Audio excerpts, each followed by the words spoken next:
नमस्कार, एजेंडा @छत्तीसगढ़ में आपका स्वागत है। मैं हूं आपके साथ राजश्री थवाइत। आज बात होगी बस्तर की और बात होगी बैठक की जो बस्तर में हो रही है। मुख्यमंत्री विष्णुदेव साय 2 दिवसीय बस्तर दौरे पर हैं। पहले दिन मुख्यमंत्री ने बस्तर विकास को लेकर प्राइवेट संस्था में स्थानीय लोगों से 5 घंटे तक हाई लेवल बैठक की और आज यानी कि दूसरे दिन सुबह से ही बस्तर संभाग के सभी कलेक्टर, एसपी, डीएफओ, कमिश्नर और आईजी के अलावा राज्य स्तरीय अधिकारियों की मौजूदगी में समीक्षा बैठक की। बैठक में बस्तर में चल रहे विकास कार्यों को लेकर लंबी चर्चा की गई।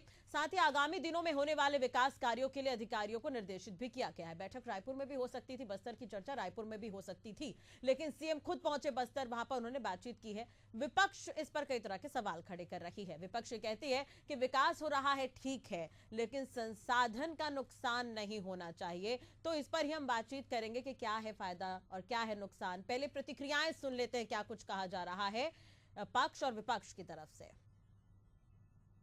अभी हम लोगों का 2 दिन का बस्तर प्रवास था और कल विकसित बस्तर की ओर विषय को लेके 5 घंटे की चर्चा हुई है और 4 सत्रों में चर्चा हुई है और हर सत्र में अलग अलग विषय था।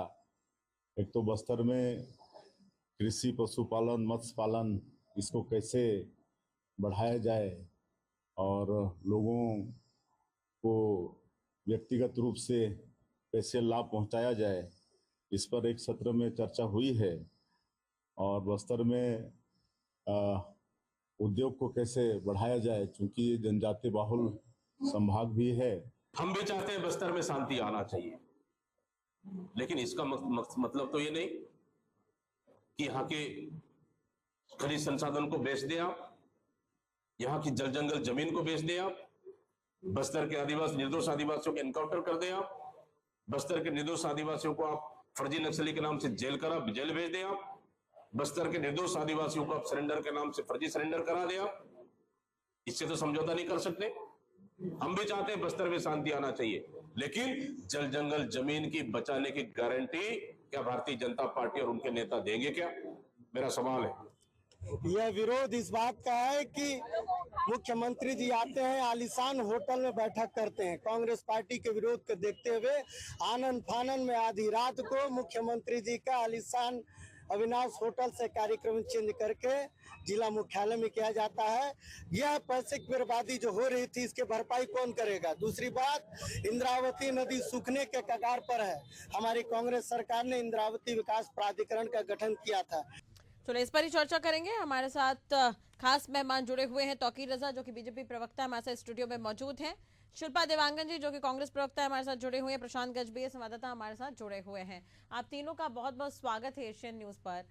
सबसे पहले तो तौकीर जी, मैं आपके पास ही आना चाहूंगी। जिस तरह से अभी आप बयान सुन रहे थे दीपक बैज का, क्या कुछ कहेंगे इस पर? आप सभी को और आपके दर्शकों को मेरा नमस्कार। देखिए, जब विकास की बात होती है तो भारतीय जनता पार्टी सबसे पहले वहाँ पर नज़र आती है, लेकिन जब विकास को अवरोध करने की बात होती है तो कांग्रेस के या कांग्रेस के नेता या कांग्रेस के लोग वहाँ पर सबसे पहले खड़े हो जाते हैं। आप किस मुंह से बात कर रहे हैं कि बस्तर की विकास नहीं होगा, बस्तर में उद्योग नहीं आएंगे?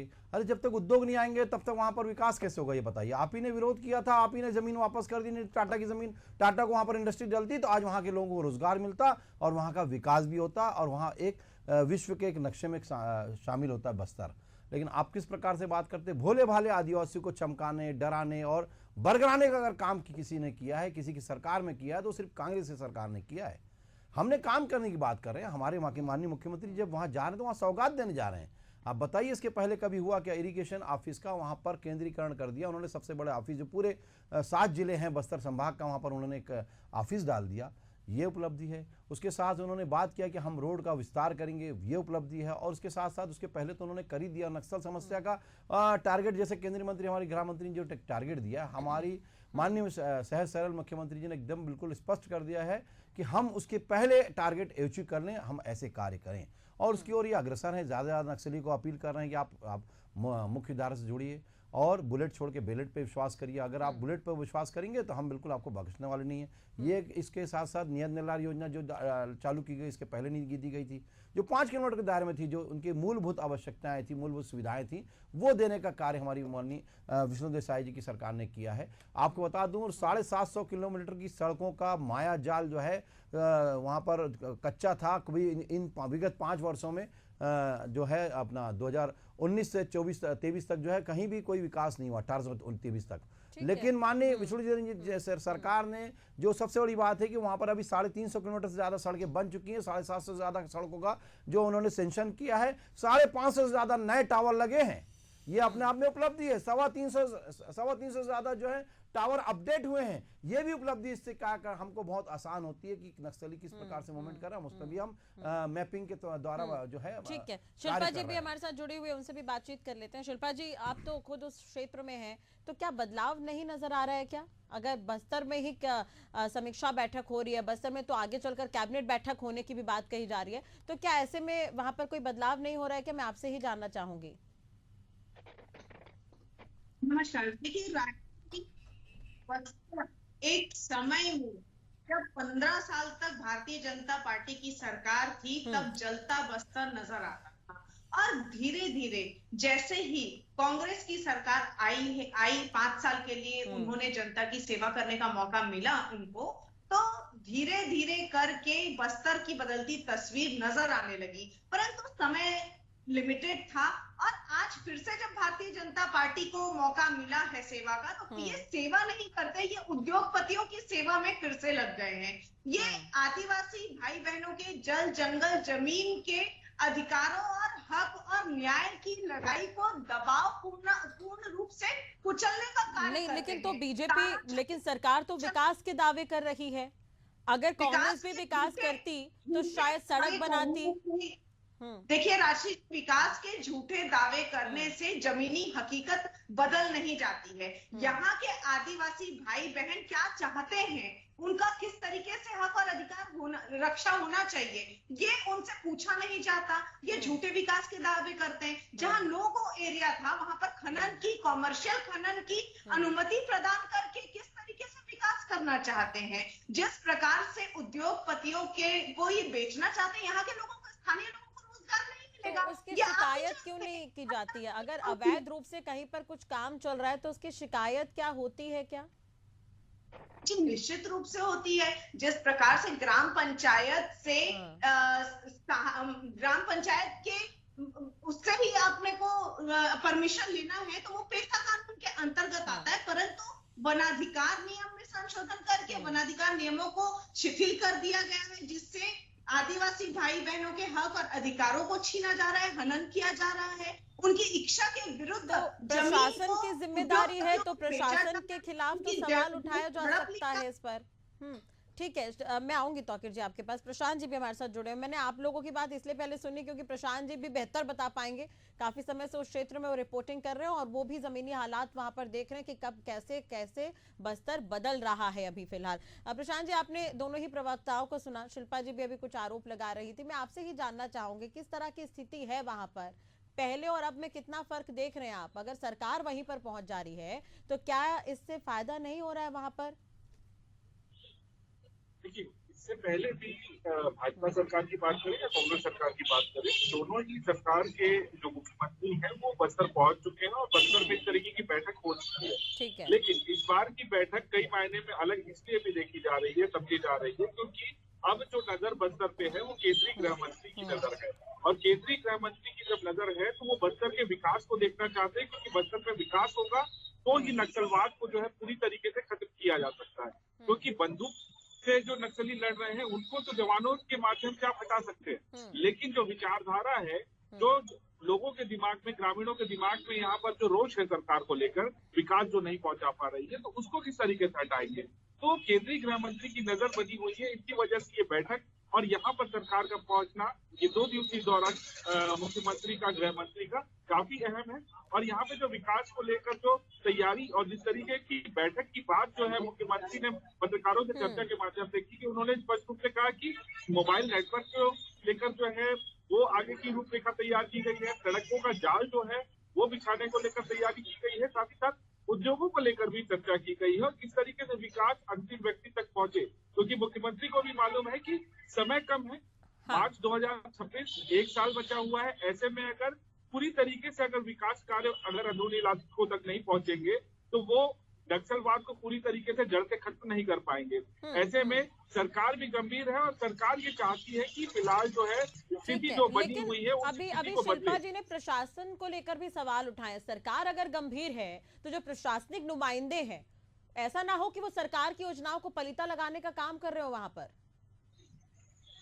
देखिए, बस्तर में अमूमन ये सारी चीजें होती हुई नजर आती रही है, क्योंकि नक्सल की भय की वजह से अंदरूनी इलाकों में अधिकारी पहुंचते नहीं थे। अधिकारी जो है ये बहाना कर देते थे कि नक्सलियों का वहां पर दबदबा है, इस वजह से उन इलाकों में हम विकास जी। कार्य हो या सरकारी योजनाओं किसी भी प्रकार से हम नहीं पहुंचा सकते। लेकिन अब जिस तरीके से पुलिस सुरक्षा के माध्यम से अधिकारियों को पहुंचाने का दावा सरकार कर रही है, ऐसे में कई अंदरूनी इलाकों में भी हमने देखा कुंवरती जैसा गांव जो हिड़मा, जो नक्सलियों का सबसे बड़ा खतरनाक लड़ाका है, उसके गांव में वहां पर जो है कैंप खुल गया है और वहां पर विकास कार्य पहुंच रहा है। वहां पर लोग जो है गुरुकुल के माध्यम से जो स्कूल तैयार हुआ है वहां पर बच्चे जी। पहुंच रहे हैं, वहां तक सड़कों का जाल बिछ रहा है। यानी कहीं ना कहीं विकास कार्य अंदरूनी इलाकों तक पहुंच हाँ। रहा है, चौड़ी सड़कें बन रही हैं, विकास तो हो रहा है, लेकिन ये विकास कितने दिन तक टिका रहेगा ये कह ये पाना अच्छा थोड़ा सा सवाल आपने मुश्किल उठाया। है, मैं क्योंकि तौकीर जी से यही कहना चाहूंगी। तौकीर जी, कांग्रेस बार बार ये कहती है कि अमित शाह आते हैं, सीएम आते हैं, प्रधानमंत्री आते हैं तो तैयारियां तो भरपूर की जाती है, जहां पे नेटवर्क नहीं आ रहा वहां पर भी नेटवर्क आने लगते हैं, लेकिन जैसे ही वो चले जाते हैं तो उनके साथ नेटवर्क भी चला जाता है। तो कहीं ना कहीं प्रशासनिक जिम्मेदारी बनती है वहां पर, तो उन्हें टाइट करने की आवश्यकता क्या नजर नहीं आती? देखिए, इसी कारण से माननीय मुख्यमंत्री जी, माननीय उप मुख्यमंत्री जी और माननीय मंत्री जी वहाँ गए, साथ ही साथ हमारे प्रदेश अध्यक्ष भी माननीय जो है वहाँ भी गए। और जो हमने हमारा जो टारगेट, ये बात सत्य है कि हम टारगेट एक रखें कि मार्च 26 तक, माननीय केंद्रीय मंत्री जी का टारगेट है, हमारा टारगेट नहीं है। हमारा टारगेट तो दिसंबर 2025 तक खत्म करने का मामला है हमारा। हम उसके पहले हम क्योंकि जो कॉरिडोर बना हुआ है पूरा रेड कॉरिडोर, उस कॉरिडोर के हिसाब से 26 तक का पूरा जो है माननीय केंद्रीय मंत्री ने घोषणा करी है। हम विकास की बात करते हैं। अभी हमारी शिल्पा जी बोल रही थी कि आदिवासियों के साथ किस प्रकार से छल किया जा रहा है, आदिवासी को हक की बात कर रहे हैं। साहब, पहले बात कर लूं, आदिवासी को भारतीय जनता पार्टी समझती है। आदिवासी राष्ट्रपति बना दिए और आदिवासी मुख्यमंत्री हैं। वो जितने अच्छे समझेंगे आप नहीं समझ सकते, और वो उस बात को जानते हैं कि हमारे आदिवासी और भाइयों का हक किसी भी हालत में मारा ना जाए, उसके लिए आगे बढ़ते हुए काम कर रहे हैं। और बिल्कुल मान में घुस के उसको बोला जा रहा है कि जवानों को मान में घुस के मारो। अगर कोई नक्सली नहीं मान रहा, हथियार नहीं छोड़ रहा है, मान में घुस के मारो, वहां सफाया करो। शांति चाहिए मेरे को बस्तर में। और आपको बता दूं, आप बात करते हैं आपके विगत 5 वर्षों में काम किए, कौन सा काम किए? एक रोड तक नहीं बनाई 1 किलोमीटर की। किस मुंह से बात करते हैं आप? आपके भूपेश बघेल सरकार ने। और नक्सली का विस्तार होता गया, अर्बन नक्सल को जेब में बैठाल के रखे, गोद में बैठाल के रखे रहे मुख्यमंत्री जी, और उनका विस्तार करते रहे। और टारगेट किलिंग किसकी होती रही? हमारे नेताओं की होती रही। किस मुंह से बात करते हैं आप? बात करते हैं हमने सफाया किया है। सरगुजा संभाग में पूरा नक्सलियों का गढ़ था, हमने उसको सफाया करने वाले डॉक्टर रमन सिंह जी है, उनके नेतृत्व में सफाया हुआ था। यही हमारा बिल्कुल नारा है। हम जो बात करते हैं हम उसे पूरा करते हैं, और पूरा करने के लिए माननीय मुख्यमंत्री जी वहां गए हैं, तो वहां पर इस बात को समझने नहीं गए कि वहां की मूलभूत आवश्यकता और किस प्रकार से दूर की जाए, पूरी की जाए, और साथ ही साथ वहां विकास की गति कैसे बढ़ाया जाए। कह रही थी कि हमने जो योजना बनाई थी, हमने जो योजना बनाई थी, इतना टावर खड़ा किया, कभी आपने बताया? या कभी आपने मान में घुस के कभी मारा? एक योजना बताइए भूपेश बघेल ने। वो तो चूड़ी पहन के बैठे रहे और बैठाल के रखे अर्बन नक्सल को गोद में। किस मुंह से बात करते हैं? और आपने भाई बताते रहे। शिल्पा जी, 54 नए कैंप खोलने का काम भूपेश सरकार ने किया था। अबुझमाड़ जैसे इलाके में मुख्यमंत्री भूपेश सरकार के समय में मुख्यमंत्री जी स्वयं जाते थे। ये सबसे बड़ा प्रमाण है कि किस प्रकार से नक्सलवाद को धीरे धीरे खत्म करने का कार्य हुआ है। कौन सा करे? कौन सी योजना चलाई? कौन सा अभियान चला? शिल्पा जी जरा बीच में रोको, बताइए। एक अभियान गढ़नी चाहिए। भारतीय आप जनता पार्टी की जिस प्रकार से झूठ की राजनीति करती है, जमीन अरे कहाँ से चलाएंगे? वो तो पाल पोस के बैठा के रखे थे अर्बन नक्सल को। ये दुनिया जानती है कि 2 लोग को लाल बत्ती लेके बैठे हैं। तीसरा व्यक्ति जो बिजली पहुंचाने का कार्य महत्वपूर्ण आदमी था, जिसके बारे में आपके नेता प्रतिपक्ष उस वक्त चरणदास महेंद्र ने जाके पूछा था, कैसे तू गाड़ी में चाबी लगा मिल गया, कैसे आ गया? और उसको मंत्री बना दिए। और आज वो जेल में भ्रष्टाचार। अरे ऐसे लोगों को आप पोषित करते हो और आप ऊपर से बात करते हो कि हमने कार्य करे। अरे बताओ ना, बोलिए ना, एक योजना चलाए हो किसी नक्सलियों के खिलाफ? लेकिन शिल्पा जी, वो एक तौकीर ठोस जी, योजना बताइए शिल्पा आपने जी, चलाई हो तौकीर जी, नक्सलियों के खिलाफ। एक मिनट, शिल्पा जी, तौकीर जी, जो देखिए भी अगर धार्मिक अगर और नक्सलवाद, एक मिनट शिल्पा जी, तौकीर जी, जनता की सेवा करने ही कांग्रेस भी सत्ता में आई थी और बीजेपी जनता की सेवा करने के लिए सत्ता में है, तो दोनों पार्टियां इस चीज को ऐसे क्यों नहीं मान लेती कि बस्तर से अगर नक्सलवाद खत्म हो रहा है, अगर छत्तीसगढ़ से नक्सलवाद खत्म हो रहा है, तो इसमें छत्तीसगढ़ का ही विकास है कहीं ना कहीं। इस पर बहस क्यों, इस पर झगड़ा क्यों? आज का जो विषय है, हमारा विषय ये है कि अगर बस्तर में सरकार पहुंच रही है, सीएम पहुंच रहे हैं, तो इस पर सवाल क्यों उठाए जाते हैं? अगर भूपेश बघेल भी अगर जाते थे बस्तर, तो बीजेपी क्यों सवाल उठाती थी? मुझे लगता है कि इसको ऐसे ही अगर हम देखें कि दर बदर अगर ये विकास हो रहा है, तो दोनों ही सरकार का इसमें योगदान है। मेरे ख्याल से प्रशांत जी, आप भी इससे सहमत होंगे। अभी आप उससे मैं ये भी समझना चाहूंगी, जब कांग्रेस की सत्ता रही तो क्या कोई कार्य नहीं किए गए जो हित में हो, बस्तर के या प्रदेश के हित में हो? ये सरकार कांग्रेस की थी, अब भाजपा की थी, काम दोनों के समय पे हुआ है, क्योंकि 2 सालों में भारतीय जनता पार्टी नक्सलवाद को खत्म नहीं कर सकती थी। इसकी टीम पहले से डली हुई है, सड़कों का जाल पहले से बना हुआ है और लगातार जो है नक्सल मामलों में लगातार एंटी नक्सल ऑपरेशन चलाए जा रहे हैं और अलग अलग रणनीति पे जो है जवान काम कर रहे हैं। तो ये नींव पहले से डली हुई है और उस नींव का फायदा जो है कहीं ना कहीं विकास बढ़ रहा है, हम ये कह सकते हैं। धीरे धीरे इस पर डेवलपमेंट आ रहे हैं जी। अब देखिए शिल्पा जी से एक सवाल है, तौकीर जी, उसके बाद मैं आपके पास आऊंगी। शिल्पा जी देखिए, जनता का न्याय होता है, जनता अपना रिजल्ट देती है चुनाव के समय। अगर काम हुआ तो सीट क्यों चली गई कांग्रेस की? फिर जनता को खुश क्यों नहीं कर पाए आप लोग? चुनाव में जीत और हार के कई वजह होते हैं, इसका मतलब ये नहीं जनता ने है कि अपना सरकारों ने फैसला काम दिया नहीं वहां किया। पर। क्या बिल्कुल कांग्रेस इसे सरकार स्वीकारती है? उन्होंने बीजेपी को मौका दिया। हाँ, उदाहरण ले लीजिए, एक उदाहरण ले लीजिए, धान खरीदी केंद्र खोलने का कार्य किया, इसके साथ ही साथ गोधन न्याय योजना, जिसमें मल्टीपल कार्य हो रहे थे, महिलाएं आत्मनिर्भर भी हो रही थी, उनके जो प्रोडक्ट हैं जो वो हाथ से बनाती थी वो अमेजोन और फ्लिपकार्ट में सेल भी हो रहे थे। सी मार्ट की भी स्थापना की गई थी, वहां से भी चीजें प्रोडक्ट सेल होते थे। ये आप भी जानते हैं कि चीजें छुपी हुई है। उसे बंद करने का क्या उद्देश्य था? कार्य तो अच्छे हो रहे थे, लघु उद्योग बहुत अच्छे तरीके से चल रहे थे, वर्मी कंपोस्ट बहुत अच्छे तरीके से बन रहे थे, उससे जनता को भी डायरेक्ट बेनिफिट हो रहा था। उसे बंद करने का क्या औचित्य था? दूसरा सवाल मैं पूछना चाहूंगी, बस्तर के सुदूर अंचल क्षेत्रों में हाट बाजार क्लिनिक को बंद करने का क्या औचित्य था? मंशा समझ है ना राष्ट्रीय जी, ये जनता से सरोकार रख रहे हैं कि सिर्फ दिखावा करने ऐसी बात है। बिल्कुल तौकीर जी, मैं चाहूंगी, देखिए शिल्पा जी उसी क्षेत्र से हैं, तो इसलिए वो इस मुद्दे को बेहतर बता पा रही हैं कि जो योजनाएं चल रही थी वो बंद हो गई हैं, तो इस पर मैं जवाब चाहूंगी सर आपसे। देखिए, सबसे पहले मैं बता दूं, मैं बस्तर में लगभग 5 वर्ष से ऊपर रहा हूं और बस्तर का लगभग चप्पा, चाहे वो आकाश नगर ले लो, चाहे कैलाश नगर ले लो, चाहे कोंटा ले लो, सभी पूरा मेरा बच्चा अबूझ मार ले लो, चाहे इधर अपना भानु प्रतापपुर से लेकर कांकेर से लेकर उधर तक मेरा पूरा घुमा हुआ है। एक क्षेत्र में रहा हूँ और 1-2 महीने की बात नहीं है, सालों रहा हूँ और उस बात को मैं अच्छे से जानता हूँ। वहाँ के नेचर को, वहाँ के आदिवासी संस्कृति को भी बहुत समझता हूँ, कुछ लैंग्वेज मेरे को भी आती है। मैटर वो नहीं है, विकास की बात करते कि दिखावा कर रहे हैं। मैं कहा हम दिखावा करते तो जनता ने हमको वोट क्यों दिया साहब? अगर आपने काम किया है या हमने काम किया, तो काम अगर आपने किया था तो आपको जनता ने उखाड़ क्यों फेंकी? जरा ये बताइए ना, ये प्रश्न है सबसे बड़ा। अगर हमने काम किया तो हमको अभी उखाड़ फेंकती लोकसभा चुनाव में, हमको क्यों वापस लोकसभा चुनाव में खड़ा कर दी? अगर हमने काम नहीं किया रहता तो हमको उपचुनाव में भी हमको हरा देती और नगरीय निकाय चुनाव, पंचायत चुनाव भी हमको उखाड़ फेंकती जनता। लेकिन हमको चुना है तो जनता जान रही कि हमने जो कहा उसे कर दिखाया। माननीय विष्णु सचदेव जी ने जो कहा है उसको बिल्कुल अच्छा पूरा करने के लिए इतने सहज सरल है। वो बोलते हैं बहुत सरल आदमी, जमीन का आदमी, जमीन में काम करना पसंद करता हूं, जीरो टॉलरेंस की पॉलिसी के तहत काम कर रहे हैं। आप बता रहे हैं गोबर की योजना की बात कर रहे हैं कि हमने अमेजन में कराया। अरे साहब, वो तो कोई भी करा सकता है, रजिस्ट्रेशन कराना और सेल करना कुछ दिनों की बात है, चला क्यों नहीं आपके समय में? आप लोगों ने तो उसमें भ्रष्टाचार का एक दलदल पैदा कर दिया। योजनाएं जरूर अच्छी थी, हम भी मानते हैं इस बात को, हम नहीं बोल रहे कि नहीं थी, योजनाएं बनाई थी, गई थी, लेकिन योजना में क्या करें आप लोगों ने? तो भ्रष्टाचार पहले सोचते ना कि उसमें पैसा कमाई कैसे आएगी, आपके जेब कैसे भर जाएंगी। गरीबी हटाओ का नारा देने वाली कांग्रेस अपनी तो गरीबी हटाते रही, लेकिन कभी गरीबी नहीं हटा पाई जनता की।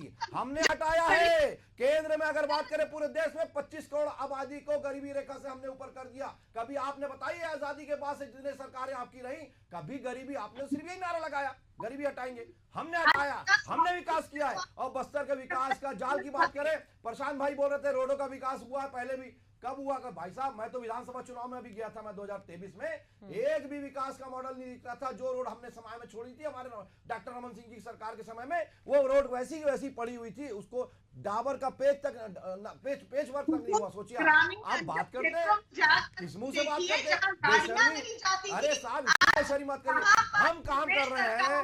सबसे बड़ा सवाल ये होता है, हम काम कर रहे हैं, आपके पेट में दर्द क्यों हो रहा है जरा बताइए।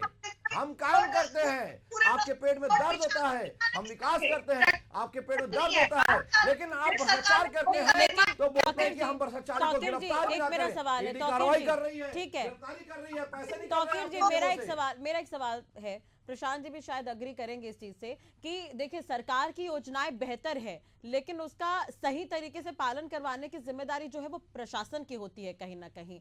तो प्रशासन की मॉनिटरिंग को लेकर क्या व्यवस्था है?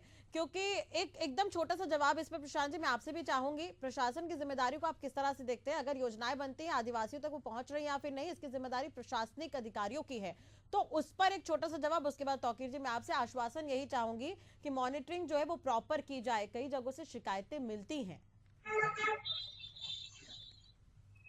देखिए, अंदरूनी इलाकों में जब कोई योजना बनती है तो योजना को जो है पहुंचाने की जिम्मेदारी प्रशासन की होती है, और प्रशासन अगर नक्सलियों का हवाला ना दे तो प्रशासन आसानी से उन योजनाओं को पहुंचा सकता है, जो अब धीरे धीरे होता हुआ नजर भी आ रहा है। अब जो है कैंपों की संख्या इतनी ज्यादा बढ़ गई है कि अब जो है उन इलाकों में बेधड़क, जिस तरीके से हाल ही में 2 दिन पहले ही गृह मंत्री जो विजय शर्मा है वो सुकमा के दौरे में थे, और वो मौसम खराब होने की वजह से वो उस मार्ग से वापस बाई रोड आए हैं, जिस मार्ग में सीरम जैसी घटना घटी। उस मार्ग से वो अंधेरा होने के बाद जो है अपने काफिले के साथ गुजरे हैं। सड़कों के निर्माण को लेकर भी छोटा सा जवाब, सड़कों का निर्माण जो होता है उसे लेकर भी छोटा सा जवाब। देखिए, सड़कों में अंदरूनी इलाकों में जिस तरीके से भ्रष्टाचार हुआ है और अभी भी फिलहाल जिस तरीके से भ्रष्टाचार हो रहा है उसको ध्यान देने की बहुत जरूरत है, क्योंकि बीजापुर में हाल ही में जिस तरीके से मामला हुआ था। हाँ तौकीर जी, इस पर जवाब आपका बिल्कुल शॉर्ट में। समय की बात करें, हम जीरो टॉलरेंस की पॉलिसी के तहत काम कर रहे हैं। अगर भ्रष्टाचार हो रहा है बिल्कुल सबूत के साथ पेश करिए। मैं यहाँ से बोलता हूँ कि हमारी सरकार उसके खिलाफ ठोस कार्रवाई करी, कोई नहीं बचने वाला। चाहे हमारी पार्टी का अगर धोखे से कोई कार्यकर्ता करता हो, हम उसे भी नहीं छोड़ने वाले। हम बिल्कुल जीरो टॉलरेंस की पॉलिसी पे काम कर रहे हैं। रही बात गृह मंत्री की बात कर रहे हैं, इसके पहले इनके गृह मंत्री केंद्रीय गृह मंत्री रहे हैं पाटिल जी और दूसरे, वो कभी वहां पर बस्तर जाने से घबराते थे। प्रोग्राम बन चुका रहता था, आप भी जानते हैं, पूरे पेपर में आता था, राजधानी छोड़कर नहीं जाना चाहते। शिकायत करिए पाटिल जी, इस पर शिकायत की जाए। होने के बाद भी बस्तर में जाने में उनको घबराहट होती, नक्सली मार ना दे या नक्सली कोई इनके ऊपर हमला ना कर दे। ये रीति नीति रही है पोषित करने वाले। ठीक है तौकीर जी, शिल्पा जी शिकायत तो कर सकती है ना कांग्रेस जो है शिकायत तो कर सकती है। जब वो मरते आप उसको बोलते हो शहीद का दर्जा देते हो, ये रिश्ता क्या कहलाता है भाई, जरा बता दो ना। तौकीर जी एक मिनट, शिल्पा जी बहुत सारे ऑप्शन है, आरटीआई लगाया जा सकता है, शिकायत की जा सकती है अगर कहीं पर भ्रष्टाचार हो रहा है। तो तौकीर जी दावा तो कर रहे हैं, सबूत लाइए कहां पर भ्रष्टाचार हो रहा है। जीरो टॉलरेंस की नीति पर काम नहीं होता है तो दोबारा हम चर्चा करेंगे, दोबारा डिबेट करेंगे इस पर। मिले हैं कई मामले में सबूत मिले। बीजापुर में भी सड़क निर्माण में जो भ्रष्टाचार हुआ था वो इन्हीं की सरकार में हुआ था, और इसका नतीजा क्या हुआ कि पत्रकार को अपनी जान से हाथ धोना पड़ा। तो ये किस प्रकार से जीरो टॉलरेंस की बात करते हैं? मामला था, पहले बात को जानकारी दुरुस्त करिए शिल्पा जी। आपके समय का मामला था, मुकेश चंद्राकर के नहीं, इस मामले पर तो राजनीति नहीं, इस मामले पर तो मेरा एक निवेदन है पत्रकार होने के नाते, राजनीति नहीं इस मुद्दे पर। लेकिन एक चीज है कि अगर कोई है कहीं पर कंप्लेन है तो उसको बिल्कुल उजागर करिए। आरटीआई है हमारे पास, शिकायत करने के लिए जरूर, अगर शिकायत नहीं सुनी जाती, मैं तो कह रही हूँ आपसे एशियन न्यूज के जरिए मैं कह रही हूँ कि दोबारा हम इस पर डिबेट करेंगे, चर्चा करेंगे कि जिन अधिकारियों को वहां पर काम करने के लिए रखा गया है, अगर वो सरकार की योजनाओं पर पलीता लगा रहे हैं, अगर वहां के क्षेत्रीय विधायक सांसदों का ध्यानाकर्षण अगर हम लाते हैं, इस पर कार्रवाई नहीं होगी तो बिल्कुल चर्चा करेंगे इस पर। तो बहुत बहुत शुक्रिया आप तीनों का जुड़ने के लिए, बातचीत करने के लिए। उम्मीद यही कि बस्तर का विकास हो रहा है तो ये बेहतरी के लिए है, तो इसे एक एज अ पॉजिटिव साइन हम देखें तो अच्छा होगा छत्तीसगढ़ को लेकर भी। अगली बार नए मुद्दे के साथ एक बार फिर हाजिर होंगे। खबरों के लिए आप देखते रहिए एशियन न्यूज। नमस्कार।